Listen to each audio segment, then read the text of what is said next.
Okay, ma'am? So, ito yung papagawa ko sa exercise. So, nakakatulong ito pag sa mga reverse parking, sa parallel, ito yung una mong gagawin exercise para hindi ka mahirapan. Ano?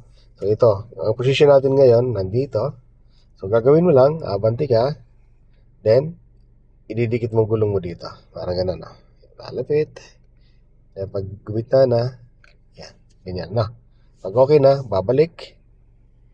Okay? Then, parking ulit. Ganun na. Pag okay na dito, dito naman tayo sa kabila. Dito naman, yan. Ganyan gagawin natin na. Angat, then atras, then angat, then atras. Na, hanggang sa ma-perfect mo siya. Para pag nag-parking tayo, katulad nito, okay?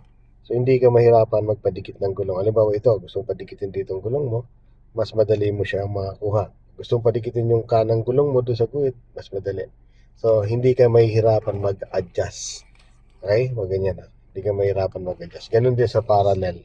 Pag nag-parallel ka, mas magaling ka mag-parallel kasi magaling ka mag-adjust. So, parang easy lang pag ano ha.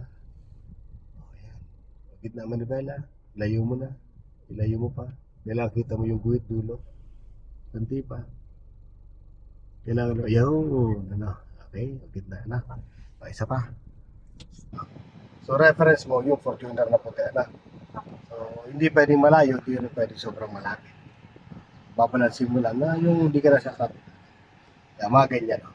Tama lang distance mo niya. Silip ka sa kanan, baka sa may kaliwa. Okay, so, lalagpas mirror dito ha. Okay, tapos.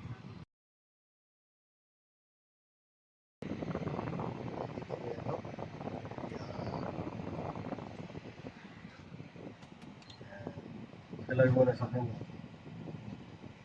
Tinagod ko natin eh. Natin ka dyan. Okay na ba? Balik. Dito. Ano? Sige. Okay. Banday na. Okay. 1, 2. Sakto lang. Tama lang yung distance natin.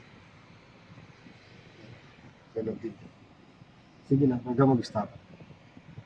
Hanggang stop.